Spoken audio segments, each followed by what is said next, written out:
کہ آپ سے انہوں نے کہا کہ دیکھو آپ یہ جو اس کی جو پیمنٹ ہے نا وہ میں لوں گا اور میرا بیٹا لے گا، جنید سرور سندھی۔ کتنی پیمنٹ رہتی وہ تھی؟ سوٹیڈ بوٹیڈ سے میں نے کہا یہ سی ڈی اے میں اتنے ہائی فائی قسم کے آفیسر کدھر سے آ گئے، انہوں نے بڑے لیپ ٹاپ بھی اٹھائے ہوئے تھے۔ تو سندھو صاحب کا جو روم تھا کافی بڑا سا سامنے آ رہی جی سرور سندھو صاحب جو ہیں جب ان کا پیک کا ٹائم تھا، میں نے دور میں بہت ساری چیزیں مطلب آتی رہی سامنے، جس میں آپ یہ صفا گولڈ کا جو اسکیم تھا۔ السلام علیکم مطیع اللہ جان، ایم جے ٹی وی۔ آج تھوڑا سا مختلف فریم آپ دیکھ رہے ہیں۔ میرا چہرہ تو آپ کو نظر آ رہا ہے، مگر آج میرے مہمان کا چہرہ اور شناخت آپ کو نہیں بتائیں گے، مگر ان کی آج کے پروگرام میں موجودگی بڑی ہی اہم ہے۔ وہ اس لیے کہ ہم ویسے تو ریاست اور سیاست اور اسٹیبلشمنٹ اور سیاستدانوں کی باتیں کرتے رہتے ہیں، مگر اس وقت ملک میں جتنی بھی سیاسی غیر یقینی ہے اس کا بھرپور فائدہ صرف آج کی بات نہیں، پچھلے کئی سال سے بڑے بڑے سرکاری ملازم اور بیوروکریٹ اٹھاتے رہے ہیں۔ اسلام آباد کا ایک کیپٹل ڈیولپمنٹ اتھارٹی ایک بہت طاقتور ادارہ ہے، اربوں روپوں کا اس کا ریونیو ہے اور بڑے بڑے پروجیکٹس کرتا ہے، اور یہاں پہ ڈائریکٹر لیول کے لوگ کیا کچھ کر جاتے ہیں جو شاید حکومت کی ناک کے نیچے ہوتے ہوئے بھی حکومت کو پتہ نہیں چلتا۔ اس حوالے سے ہمارے ساتھ آج کے جو خاص مہمان ہیں وہ ایک آئی وٹنس ہیں، اور وہ ان کے پاس کچھ ایسی معلومات ہیں کہ جن سے یہ ظاہر ہوتا ہے کہ سی ڈی اے جیسے جو بڑے ادارے ہیں وہاں پہ جب کوئی بڑا آفیسر ریٹائر ہوتا ہے تو اپنی ملازمت کے دوران جو کچھ بھی اس نے کمایا ہوتا ہے قانونی اور غیر قانونی طریقے سے، وہ اس کو کیسے چھپاتا ہے یا چھپانے کی کوشش کرتا ہے، اور پھر وہ تو جو کرتا ہے سو کرتا ہے، جو دوسرے متعلقہ ادارے ہیں جیسے ہمارا نیب کا ادارہ ہے یا ایف بی آر کے ادارے ہیں، وہ کیسے ان غلط کاموں سے پہلو تہی کرتے ہیں۔ تو ہمارے پاس تو ایک عینی شاہد موجود ہے، ایک گواہ کہہ لیں، ایک ذمہ دار شہری کہہ لیں، ایک متاثرہ فریق کہہ لیں، کچھ بھی کہہ لیں، مگر وہ بہت ہی ریلائبل ہیں، اور جو بات وہ ہمیں بتانے جا رہے ہیں وہ بات بڑی دلچسپ ہے۔ اس ساری کہانی کا اگر ہم آغاز کرنا چاہیں تو یہ جناح سپر سے ہوتا ہے۔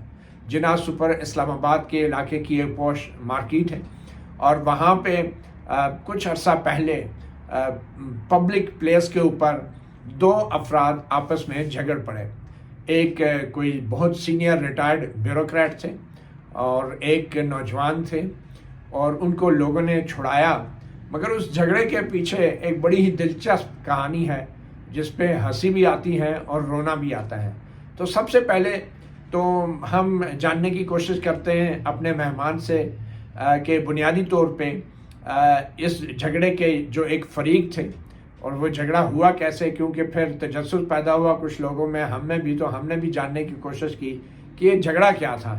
تو انہوں نے یہ ریکویسٹ کی کہ وہ سامنے نہیں آنا چاہتے، اپنا نام نہیں بتانا چاہتے، مگر تفصیلات مکمل بتائیں گے، حقائق سارے سامنے لے کر آئیں گے۔ تو جی جناب، آپ کو کیا کہیں، آپ کا نام کوئی نہیں ہے، شناخت کوئی نہیں ہے، مگر آگے جا کے تو ہر چیز آپ کے حوالے سے بھی ریکارڈ پہ آ جائے گی، اور جن لوگ جاننا چاہیں گے وہ بآسانی جان بھی لیں گے۔ تو تھوڑا سا یہ بتا دیں کہ وہ جو جھگڑا ہوا تھا جناح سپر مارکیٹ میں، یہ ہوا کیا تھا؟ السلام علیکم۔ پہلے اس جھگڑے کی تفصیلات ذرا بتا دیں پلیز۔ السلام علیکم، کیا حال ہے آپ سر؟ ٹھیک ہے سر؟ جی ٹھیک ہے، بہت شکریہ آپ کا، آپ نے ہمیں جوائن کیا۔ Thank you sir. سر یہ اس طرح ہے کہ یہ جھگڑا تو بس کہہ لیں کہ یہ نہیں ہونا چاہیے تھا، لیکن یہ بس ایک چھوٹی سی بات تھی جو مجھے نہیں پتا تھا کہ جی میں نے ایک پلاٹ تھا جو ایگرو فارم کا پلاٹ تھا، یہ میں نے سیل کروایا چک شہزاد میں۔ تو یہ اصل میں جو مالک تھے جن کے ساتھ ڈیل ہوئی تھی وہ تھے طاہر جمال صاحب، اور جب طاہر جمال صاحب سے ہماری ڈیل ہو جاتی ہے، یہ مالک کاغذوں میں تھے، کاغذوں میں الاٹمنٹ لیٹر وغیرہ جو کچھ بھی ہے، یہ فارم ہاؤس اسلام آباد کے چک شہزاد میں، اور سی ڈی اے کے ریکارڈ میں طاہر جمال صاحب جو تھے وہ مالک تھے۔ جی، طاہر جمال صاحب مالک تھے۔ تو یہ ساری ڈیل ان کے ساتھ ہی ہوتی ہے، اور اس میں ایک جو ڈیلر ہیں گلتیاز صاحب ہیں، انہوں نے جو ہے طاہر جمال صاحب سے میری ملاقات کروائی۔ انہوں نے کہا کہ جی ہمارا یہ پلاٹ ہے، یہ سیل کرنا ہے، اور میں نے اپنے پرچیزر سے بات کی، انہوں نے کہا کہ چلیں ہم دیکھ لیتے ہیں، ہم لے لیتے ہیں۔ جب یہ طاہر جمال صاحب سے ہماری ملاقات ہو جاتی ہے تو طاہر جمال صاحب نے کہا کہ جی میں مالک ہوں، یہ میرا الاٹمنٹ لیٹر ہے اور میں آپ کو ٹرانسفر دے دوں گا۔ تو ساری ڈیل ہو جاتی ہے. اس میں 4 کروڑ کا جو ہے ان کے ساتھ بیانہ ہوتا ہے اور ایگریمنٹ سائن ہوتا ہے, اور 42 کروڑ میں یہ ڈیل فائنل ہوتی ہے. یہ فارم ہاؤس کی جی کتنے کنال کا تھا یہ 40 کنال کا تھا, 5 ایکڑ کا پلاٹ تھا چک شہزاد میں, سیانہ ایکسٹینشن. اور یہ سال 2023 کی بات. جی بالکل. اور اس میں یہ پلاٹ جو ہے طاہر جمال صاحب نے میک شیور کیا کہ جی یہ پلاٹ میرا ہے, اور میرا اپلاٹمنٹ لیٹر ہے, یہ میرا نام ہے, یہ میرا CNAC ہے, اور ہم نے یہ ڈیل فائنل کروا دی. اور جب ڈیل فائنل ہوگی تو اس کے بعد اچانک سے جو ہے یہ سامنے آ جاتے ہیں. CDA کے ایک افسر ہیں, ریٹائر افسر ہیں. نہیں, آپ پہلے یہ بتائیں نا کہ آپ جی جب جی. فارم ہاؤس پہ گئے تو وہاں پہ کیا آپ کو پتا چلا, کیا دیکھا آپ وہ اس طرح کی آرام سے بتائیں, ریلیکس ہو یہ تو گئے. سر بڑی آپ کیا سوچ کے گئے تھے کہ طاہر جمال صاحب سے ملاقات ہاں ہوگی؟ جی جی, یہ کافی لمبی کہانی ہے سر, تو اس کو تھوڑا سا شارٹ کر کے میں آپ کو بتاؤں گا. ہماری طاہر جمال صاحب سے ہو جاتا ہے, ایگریمنٹ سائن ہو جاتا ہے, اور اس کے بعد یہ مجھے کہتے ہیں کہ آپ ہمارے پلاٹ پہ آ جائیں. میں ایز اے ڈیلر وہاں پہ پلاٹ پہ چلا جاتا ہوں, اور وہاں پہ جب جاتا ہوں تو طاہر جمال کے پہنچنے سے پہلے تو وہاں پہ نا ایک اچھا, ایک سیکنڈ میں ذرا کلیئر کر لوں کہ آپ صرف ڈیلر جو پراپرٹی ڈیلنگ کرتے ہیں وہ ایک شوق کے طور پہ, ایک پارٹ ٹائم جاب کے طور پہ کرتے ہیں, ادروائز آپ باقاعدہ ایک ملازم ہیں ایک بڑے ادارے کے. ٹھیک ہے, تو چلیں اس ادارے کا کے لیے لوگ سب جی ہاں بالکل پارٹ ٹائم کرتا ہوں, پارٹ ٹائم کرتے ہیں. تو بہرحال اور آپ کی رسائی ہے تمام معلومات تک جو اس کیس کے حوالے سے ہیں. جی جی جی ہاں, میں خود اس کا. تو آپ جب چلے گئے فارم ہاؤس پہ تو وہاں پہ میں نے دیکھا کہ یہ غلام سرور سندھو صاحب وہاں پہ کھڑے ہوتے ہیں. کون؟ غلام سرور سندھو. غلام سرور سندھو. جی جی. یہ کون تھے؟ یہ CDA کے ایک ریٹائر افسر ہیں. اچھا. تو یہ وہاں پہ کھڑے ہوتے ہیں, تو وہاں پہ جب میں جاتا ہوں تو ان سے میری سلام دعا ہوتی ہے. ان کو نہیں پتا تھا کہ جی میں کون ہوں, تو میں نے ان کو بتایا کہ جی میں نے یہ آپ کا پلاٹ, یہ طاہر جمال صاحب کا جو پلاٹ ہے یہ میں نے سیل کروایا, اور اس کو میں دیکھنے کے لیے آیا, اس میں جو چیزیں ہیں وہ دیکھنے کے لیے آیا. تو انہوں نے کہا کہ یہ جو پلاٹ ہے جو یہ میرا پلاٹ ہے. میں نے کہا آپ کا کیسے ہو سکتا ہے پلاٹ, طاہر جمال صاحب مالک ہیں اور آپ کہہ رہے ہیں کہ میں مالک ہوں. اور یہ غلام سرور سندھو صاحب فارم ہاؤس میں موجود آپ کو کہتے تھے کہ میرا پلاٹ ہے, جبکہ کاغذوں میں یہ طاہر جمال کے نام پہ. جی جی بالکل. تو پھر انہوں نے کیا بات کی آپ سے؟ انہوں نے کہا کہ دیکھو آپ یہ جو اس کی جو پیمنٹ ہے نا وہ میں لوں گا اور میرا بیٹا لے گا, جنید سرور سندھو. کتنی پیمنٹ رہتی تھی ان کے جو تھے 4 کروڑ انہوں نے لے لیے تھے. 28 کروڑ انہوں نے کہا تھا کہ ہم پے آرڈر کی صورت میں لیں گے, اور 10 کروڑ ہم کیش لیں گے. 38 کروڑ بنتا ہے یہ. تو یہ انہوں نے پھر اس طرح کی بات کی. میں نے کہا کہ میں جو پرچیزر ہے میں ان سے بات کروں گا, اور جب میں نے پرچیزر کو یہ بات بتائی وہ بھی کافی زیادہ پریشان ہو گئے. وہ کہتے ہیں کہ یہ اچانک سے یہ کون بندے ہیں جو یہ اس میں بیچ میں آ گئے. میں نے ان کو بتایا کہ جی یہ اب یہ کہہ رہے ہیں کہ جی پیسہ ہمارا ہے, ہم نے جو ہے طاہر جمال کو اس کے نام پہ ہم نے یہ پراپرٹی رکھی ہوئی ہے. اب جو ہے نا اس طاہر جمال سے ہم اٹارنی لے رہے ہیں, اور جو ہے بیان جو ہے ٹریٹمنٹ جو ہے ٹرانسفر کی وہ ہمارا جو ہے میرا بیٹا جو ہے وہ جنید سرور سندھو وہ CDA میں ٹرانسفر کا بیان دے گا. میں نے کہا چلیں اب ٹھیک ہے, اگر آپ نے اٹارنی لے لی ہے تو پیمنٹ جو بنتی ہے وہ الاٹی کے نام کی بنتی ہے. تو آپ اب زور ڈال رہے ہیں کہ جی پیمنٹ جو ہے ہم لوگ ریسیو کریں گے, تو یہ ہوتا نہیں. میں نے کہا کہ میں پھر بات کروں گا, پرچیزر ہیں. پرچیزر نے مجھے کہا کہ دیکھیں اس طرح ہوتا نہیں ہے, جن کا پلاٹ ہے جن کے نام کا پیمنٹ انہیں کے نام کی کریں. لیکن پھر بھی انہوں نے بڑی مشکل سے جو ہے نا ان کے نام کا جو پیمنٹ تھی وہ ایڈجسٹ کر دی. ایک 28 کروڑ کا پے آرڈر جنید سرور سندھو کے نام کا بنا دیا. نہیں, ایک تو ہے نا غلام سرور سندھو جو کہ CDA کے ڈائریکٹر ریٹائر ہوئے یا ڈپٹی ڈائریکٹر ریٹائر ہوئے. اچھا, وہ ڈائریکٹر نہیں تھے پہلے؟ تھے ڈائریکٹر تھے, لیکن سر یہ کرپشن کے کیس میں ان کو ڈپٹی ڈائریکٹر ریٹائر کیا گیا. اچھا, ڈیموٹ کر دیا گیا انویسٹیگیشن کے بعد. بالکل. یہ CDA میں یہ ڈپٹی ڈائریکٹر ریٹائر ہوئے. اچھا, تو اور دوسرے جنید سرور سندھو ان کے بیٹے ہیں. جنید سرور سندھو ان کا بیٹا. اور وہ کیا کرتے ہیں؟ وہ ایک F7 میں ہے, جنا سپر میں منیسو کے نام سے شاپ ہے. اچھا, وہ وہاں پہ وہ ان کی اپنی شاپ ہے. اونر ہے وہ؟ آنر ہے جنا سپر میں. جنا سپر وہ اپنی شاپ اون کرتے ہیں؟ یہ اپنی آن کرتے ہیں. اچھا جی, وہ بھی نہیں کی اپنی. اچھا, تو یہ بات ہے. ویسے یہ جو ہمارے پاس جو ڈاکومنٹس آئے ہیں